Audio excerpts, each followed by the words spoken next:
There's a lot of bosses out there who are like, my way or the highway. I'm like, well, what if your way sucks?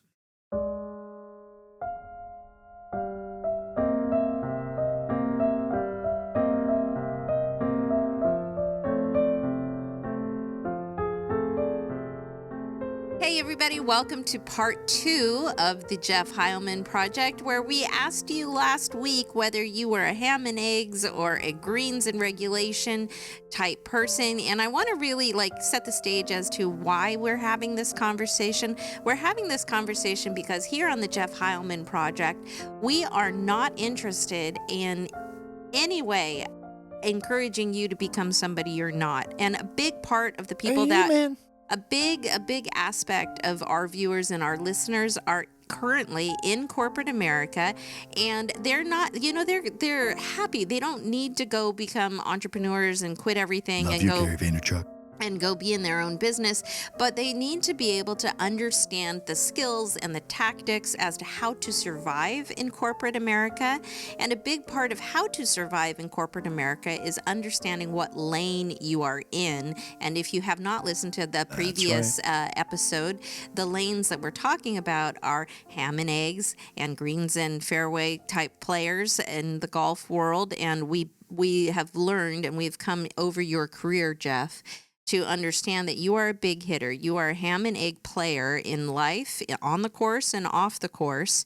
And so because of that, we were having a conversation because you were asking about all the jobs, we were discussing the jobs that you've lost. And my perspective has been, yes, but in each position of whatever job you may have no longer be in, you've gotten closer within the proximity to the whole. You've leveled up every time that you went and made a job transition, and you're getting closer to that end result with each and every time. And then just, what we're coming to as you're nearing 50 is you're getting to that point to where you're owning your lane that you're in. You're owning who you are, and you're being able to say to more management, you're being able to say, look, this is who I am, and this is why you hired me, and this, this is how we're going to get done what we're going to get done. And it's because I know who I am, and I'm a big hitter, and I'm a ham and egg kind of guy, ham and egg kind of guy. And I can tell you that it's really not about which one you are. It's about, do you know which one you are? Yes. And have you come to grips with the fact that you need to do that? You need to do whatever you actually are. If I had it to choose over again, I don't know that I would have chosen to be a big hitter. Because being a big hitter is probably the reason why I didn't make it on the PGA Tour. Mm-hmm. Because I hit the ball a really long way.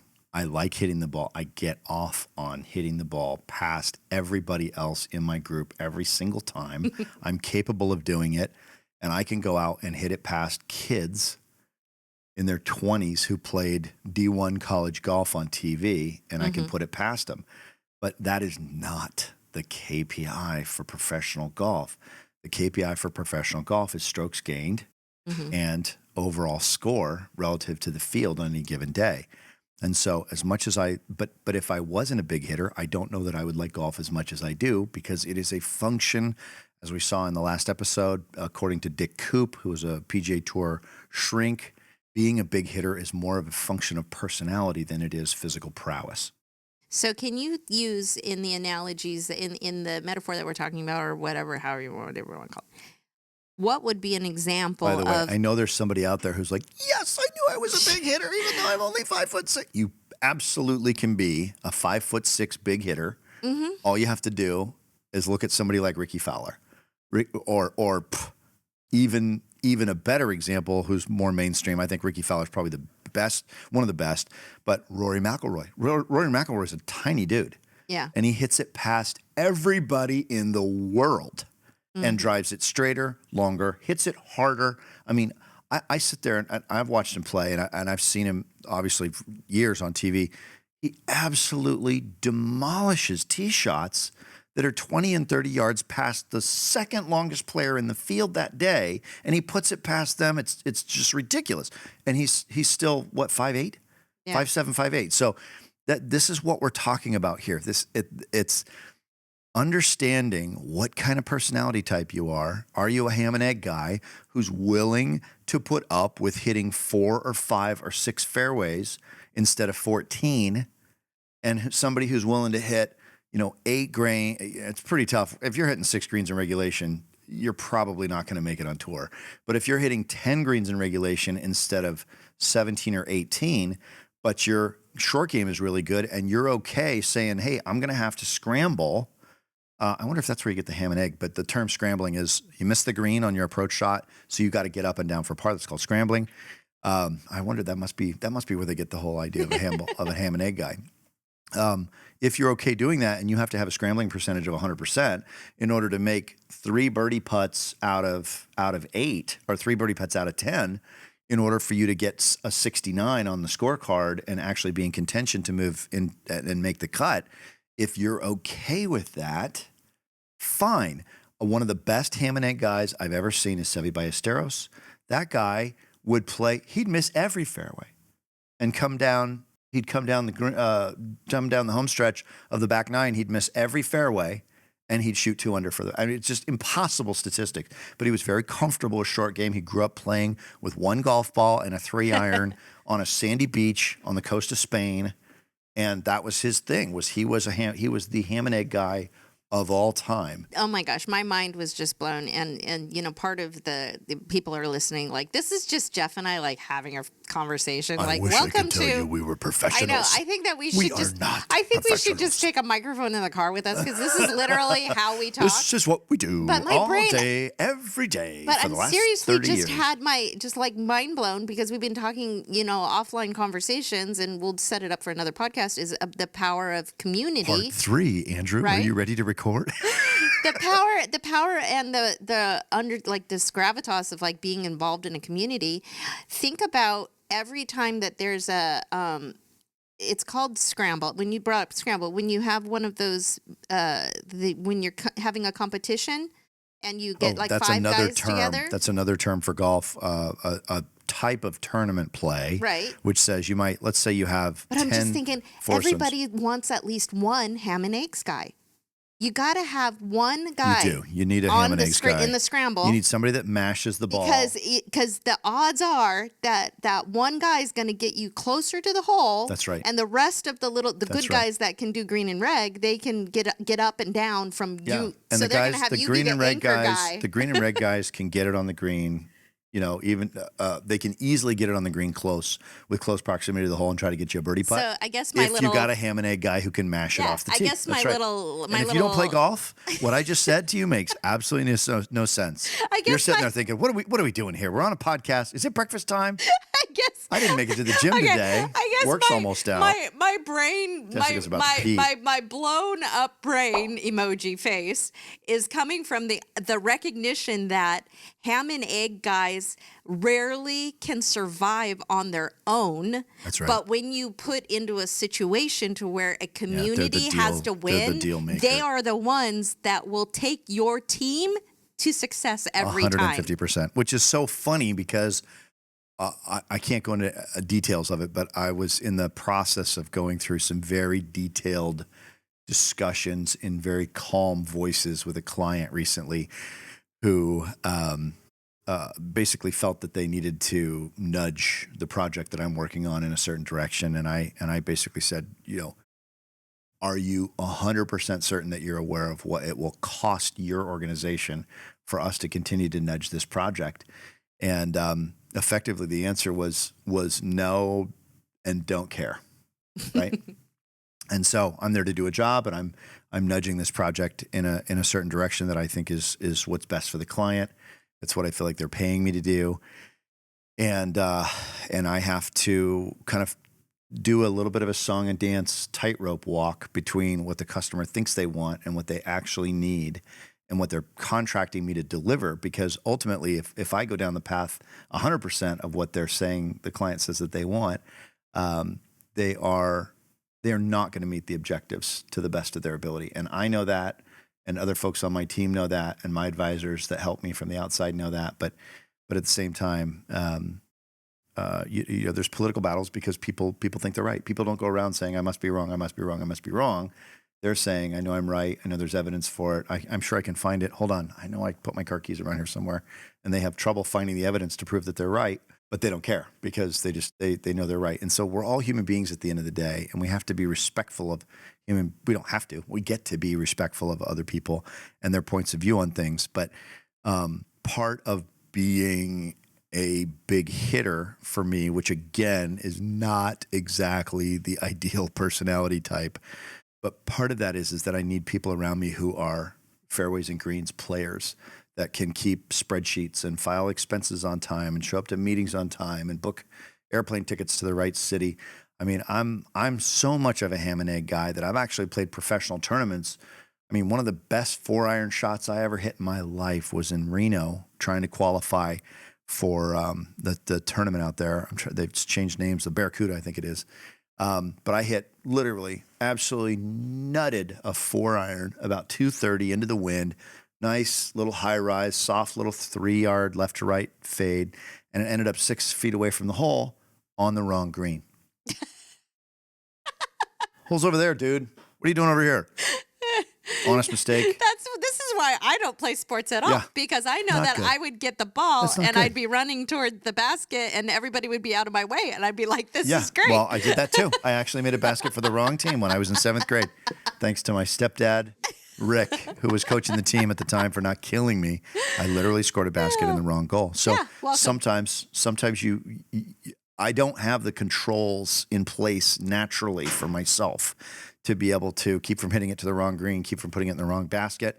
But from a performance standpoint, as you get into business, as you start looking at storytelling and selling disruptive software that is challenging the status quo, there is an element of disagreeableness in the DNA of a big hitter, which will say, hey, can I go to the CEO of a company I'm working for, or the chief revenue officer, and say, it's not my place to fix this, but it is my obligation from a morality perspective to bring this thing to your attention that's broken. I'm not complaining about it. I'll work around it. I just want you to know this is going to keep us from getting where we want to go until this blocker gets moved. And so oftentimes, occasionally you'll get people saying, hey, thanks very much. A lot of times, though, they're like, don't know, don't care. Why are you bothering So me how with do this? you fix it. encourage somebody who's in corporate America, Do which is a not very structured allow environment? other people to push you off your center with regard to imagining that you could be running that place in the next 5 to 10 years. Everybody has a center. For the type A driver, big hitter person, that might be a very strong masculine energy source, almost like a nuclear power plant of energy. For the alpha female, it could be, a command and control and very kind of hard to get. Well, a lot of cat times mouse it's very detailed, style. very detail oriented. It could be, too, yeah. as And well. I'm not trying to play stereotypic gender roles. I'm No, just I saying know. these are possibilities, right? Other people might be more quiet and say, I'm at my best when I'm alone, and I don't want to be distracted. And so if they're on D&D and you can't reach them for 3 or 4 hours or 3 or 4 days, they could be doing deep work that really can't be done if they're doing meeting after meeting after meeting after meeting, because that's disruptive to their flow. So I think the important thing for everybody out there is to say to themselves, look, I've got a thread, I've got an angle or a glean or a leaning or a tendency or a strength in one area that says I'm going to do better than most people at something that seems really simple to me that could be really complex for somebody else. If I lean into XYZ habit or flair or whatever you want to call it. And I think that it's really easy for people especially young people, to be taken off their center by propaganda, media, social media, expectations from others, trying to bosses be something pushing that they're top not. down who haven't learned yet Yeah. how to help people play to their strengths. There's a lot of bosses out there who are like, my way or the highway. I'm like, well, what if your way sucks? What if your way is broken and causes collateral damage and leaves dead bodies? Is that the way you want us to go? Why don't we just go right into the middle of the minefield and run around in circles until everybody blows up? Is that the path that we're on? Well, for that person, that might be the path that they're on. And they don't care about the dead bodies because they'd rather be right than successful. personally, I just want to win. I want to create the best possible results with the least amount of resources, the most consistently, with the shortest ramp time, and the most consistent repeatability. Thinking in terms of like when I think of the absolute pinnacle of the mountaintop of proximity to the hole is Rick Rubin. Rick Rubin's a record producer. He's got a place down in Malibu that used to be Bob Dylan's house there on the beach called Shangri-La is the name of the house, and it's very quiet. It works well for Rick Rubin, but when you look at somebody who has literally produced 250 or 300 multi-platinum records in every genre, in every decade, across every platform, white, black, male, female, single, married, gay, straight, doesn't matter. He's able to create the kind of environment that allows people to let those strengths bubble up to who they are. And he has produced hundreds and hundreds of platinum and multi-platinum albums across decades of doing this, even though he couldn't find his ass with both hands on a sound mixer, doesn't play any instruments, can't read music, can't sing, doesn't know anything about how to actually perform, has never sung a song on stage, doesn't know anything about that. But he does know his theme, and his theme is Kingmaker. And his superpower is being able to help people find and stay on their center, leveraging their strengths with proximity to the hole. That's a Mark Broadie term, HOLE, talking about the golf hole, versus what we're talking about, which is proximity to the whole. It's the muscle memory of chill. It's the proximity to your sense of self and being on center. WHOLE. Not, it's a golf parallel, but not golf related. I think Rick Rubin is the guy who climbed Mount Olympus in the public eye in our generation probably better than anybody. Well, it's interesting that you bring that up, and I think that it's so appropriate to bring it up because I remember watching, we would go, when the kids were little, we would go to the driving range, and we would go 5-6 days a week, and we would support you, and, the kids would play around on the driving range, and we'd watch you with your coach, and you'd play, and I used to, wonder, you would think, well, why is he spending so much time on the 70-yard shot? Oh my gosh, the pitching wedge, the 70-yard shot. You and Bill would be there doing the 60-yard. I need to get out of trouble. Exactly. But see, one would think if you're like, when I look at a hole, I know I can't hit it 400. So I've got to conceptualize. I have to think in terms of 3 shots, each at 80 to 100 yards at a time. Right. That's right. You look at it as I got to do it in one shot, and then I have to be able to chunk it out of so for somebody sand like trap me, if I can't make it. I would be thinking well, why doesn't he just get better at his 400? Why isn't he spending more time driving? Because if he could figure out how to drive closer to the hole, then that would make sense. And you're out there going, no, I need to spend more time on the 60-yard shot because I know I can get it 400. It's about recognizing that that's who I am and that I can do that every time. Right. What I need to work on is I know that every time I get it to 400, I might be in the woods over there. I might be in the woods over there. You've accepted your fate that you're probably going to be off target. That's right. So focusing on that 60-yard shot and that short game is what's going to get you, into the hole in 2 or into the hole in 3. Now, the frustration can be, especially if you're in leadership or you're married to somebody and you're putting what it would take for you onto that other person. And you're judging them and you're being critical to them because you're saying well, why don't you just do it this way? Because you're looking at it through your own filter of what you need to get better at. And so then you're passing it on saying that, well, you need to be like me and you need to do it this way. And so it definitely, when you're talking about Rick Rubin and you're talking about his ability to pull himself out of himself and be the kingmaker, which is a reference to, not interested in being the king. Benjamin Disraeli is another example of a kingmaker. King, but more interested in making others look good around them, others, because you recognize that if you make enough people around you look good, that you will succeed. They're going to want you around. You're going to want to be around. Exactly right. And so recognizing that, like, the best thing that I can do as a wife, the best thing that I can do as a supportive friend, the best thing that I can do as a human being is to recognize that people have lanes that they need to be successful in for themselves, not try to put That's right. my lane on your lane or tell you how you should be doing something in a better way.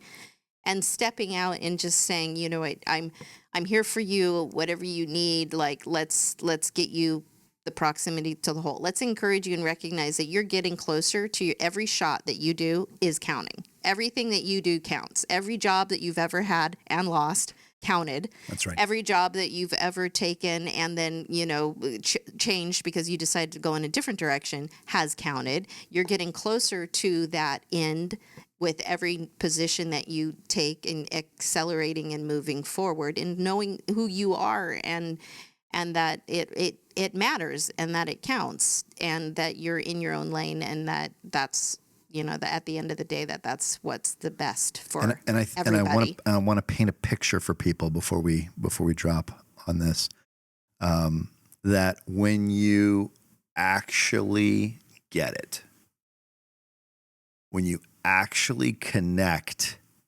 the fact that you were wired to do something that maybe nobody else in the world can do, although that might seem like hyperbole, but certainly it's possible that nobody else in the world could see to do. And if we go back to Joshua 1:8, we have the beginning of Joshua, the end of Moses. Joshua's got 2 million Jews that he needs to lead to the promised land. They're all angry at him. They've been in the desert for ages. And Moses is dead, and God and Joshua have a discussion. And basically, it's amazing how God can read our minds and tell us, right? Tell us what our answers to the questions we didn't ask actually are. And you can imagine Joshua's like, wow, what am I going to do here, right? I know, I see the promised land. I know it's there. How do I get there? And God says to him, keep this book of the law. This book of the law shall not depart out of your mouth. And what he's saying is you'll never stop speaking it. Don't stop speaking it. You want to be speaking the word of God. The book of the law shall not depart out of your mouth, but thou shalt meditate therein day and night, that you may observe to do. And I love that phrase, that you may observe to do. Everything that's done, it's done once in the spirit by seeing it, and it's done once in reality by actually executing on it. And so if you meditate in the word so that you can observe to do according to all that is written therein, we're talking about obedience to the law. That was the inauguration path to prosperity and the blessing, by being in alignment with God. And then it's the only place in the Bible where success and prosperity are both used in the same sentence. And it says, and you will make your way prosperous and you will have good success. You will have a forward progressing move, and you will have the physical abundance that you need as a people to sustain yourselves in the promised land.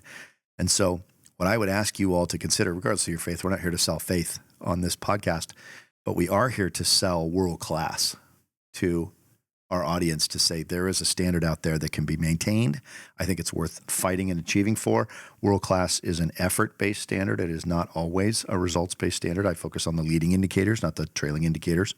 But if you have a world-class approach to what you're trying to accomplish, and you can observe to do things in a certain way, there has been a maturation process for me in the last couple of years to where I just don't second guess myself nearly as much as I used to.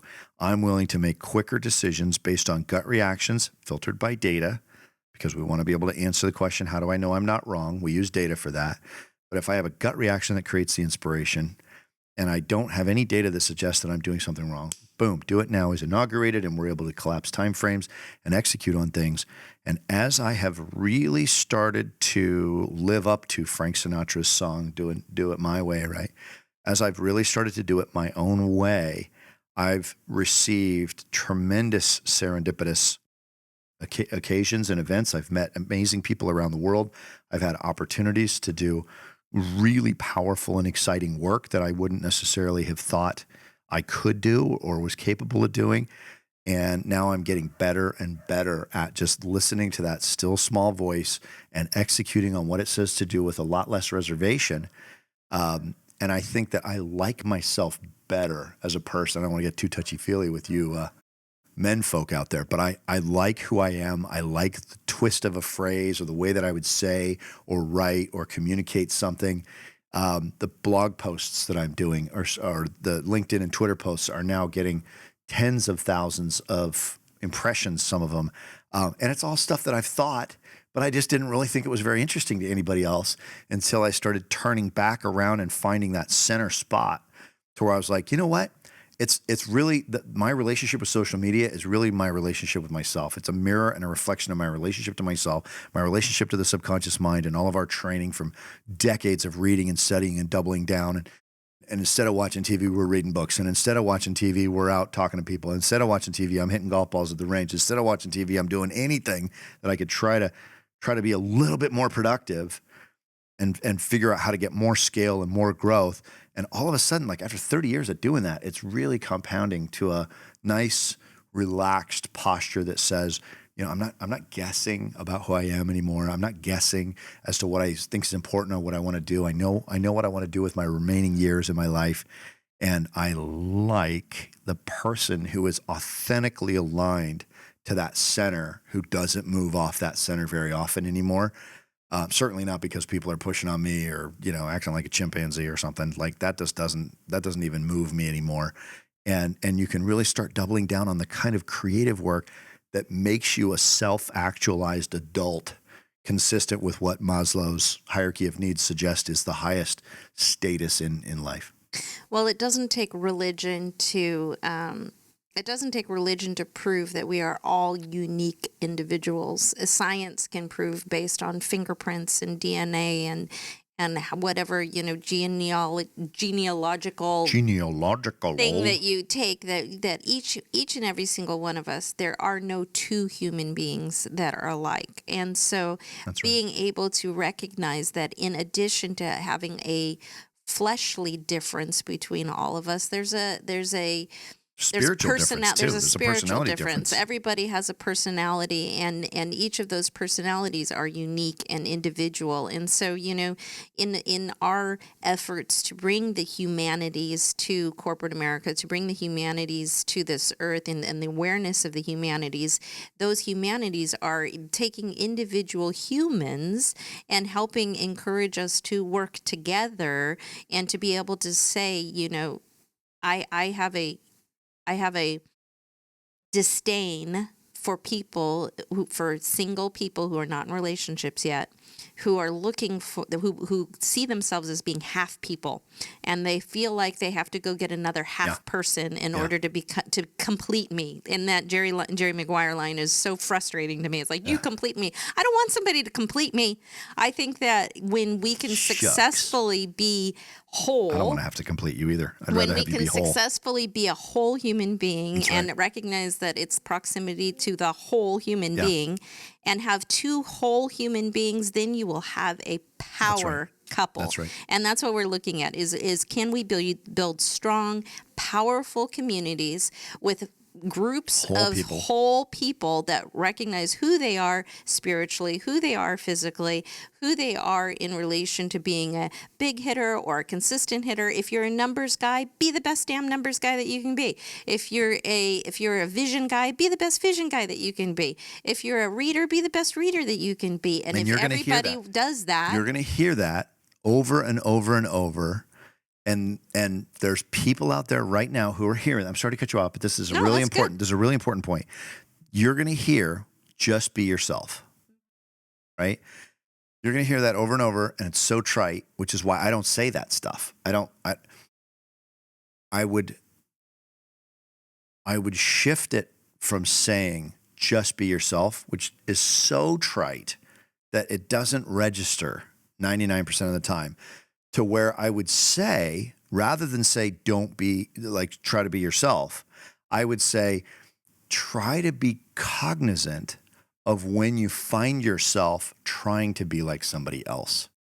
And I think like when you walk into a dark room and you got your rods and your cones, I don't know which ones are rods and which ones are cones, but you have rods and cones in your eyes. And those rods and cones see color differently. They see in highlight or low light differently.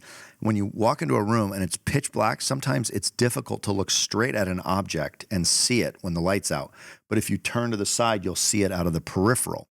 Well, rather than focusing on just be yourself, whatever the heck that means for those of us coming up in this kind of self-actualization paradigm, I would say turn to the angle, turn to the side on the bias, and look at what you see yourself doing from the peripheral with the rods and cones that can pick up different images in much lower light.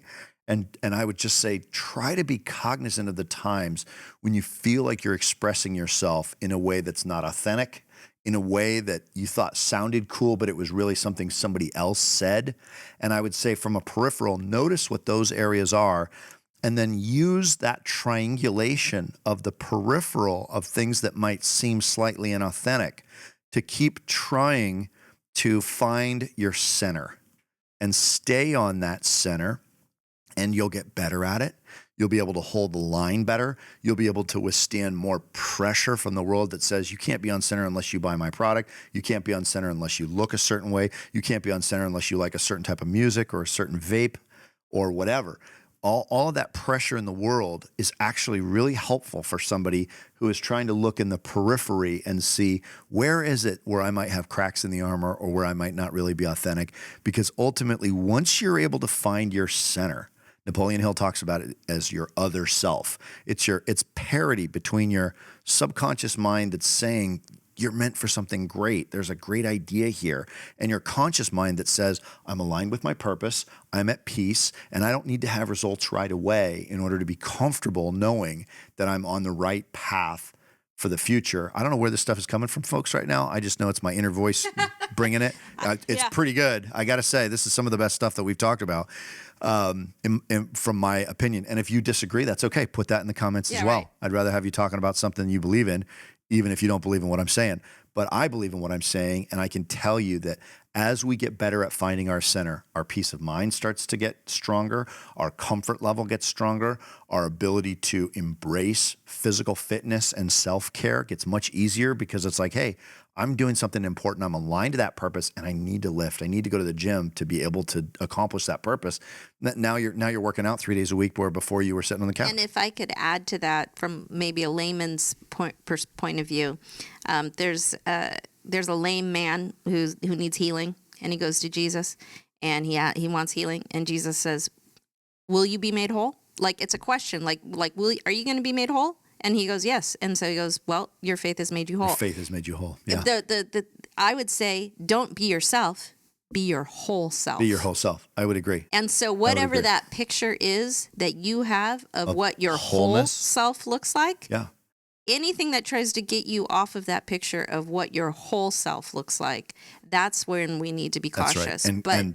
But I would say, I would strongly encourage you, be your whole self.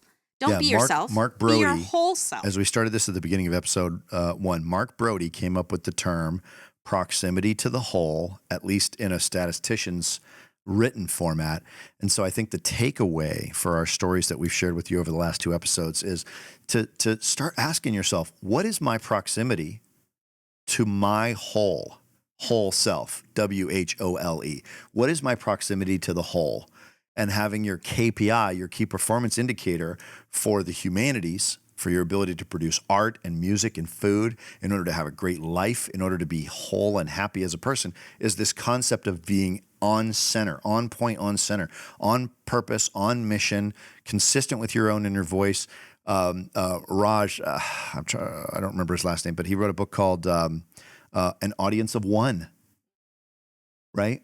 It deals with the same concept of like, look, if you're going to write so that you're happy with it, so you can write one good, honest sentence, said Hemingway. And that if you're writing for an audience of one, if you're asking yourself, what is my proximity to whole? What is my proximity to wholeness? Or in golf term, what is my proximity to the whole? The KPI of being complete as an individual. I think what you'll find more than anything, if you keep asking yourself that question, is you will find what you're actually at. You'll go, hey, I'm a 5 out of 10 today, or I'm an 8 out of 10. And you'll also start to get hunches from your subconscious mind to say, in order for me to be more whole, I need to do this. I don't try to eat a lot of ice cream or fast food. I had a 12-hour day today before we started filming this. I'm like, I need an ice cream. I'm going to McDonald's. I'm getting an ice cream. I'm going to get my car. I'm going to crank my music. I'm going to crank my air conditioning. I'm sweating in the booth right now. It's 100 degrees outside. But I'm going to go get an ice cream. I'm going to take my wife. I'm going to take my daughter, and I'm going to go get an ice cream. I'm going to go take 15, 20 minutes and go get a Kit Kat crack. McFlurry at McDonald's. I'm going to go get an ice cream because I need to have some sort of dopamine hit for a brutal last few days on the road and performance metrics today. And I went and I was like, hey, I got my ice cream. I feel great. I got a little reward for a couple of bucks. And then I got excited to come back and do this podcast. That's the kind of thing that we're talking about when we're talking about the hunches that come from asking yourself, what is my proximity to the whole? What makes me feel whole? Who am I when I feel the most whole? And ask yourself that between the now episode and in a week from now when we reconvene, and we'll see, who comments and who leaves remarks about, what does whole look like. I walk the dog every morning and I don't feel whole when I miss it. And it's a part of the routine, it's a part of the habit, but it's a part of making me who I am and my peace, which comes from my wholeness. So that's right. Don't be yourself, be your whole self. Yeah. And have an awesome rest of your week, guys. Thanks for being with us on the Jeff Heilman Project. Everybody have a great week. God bless.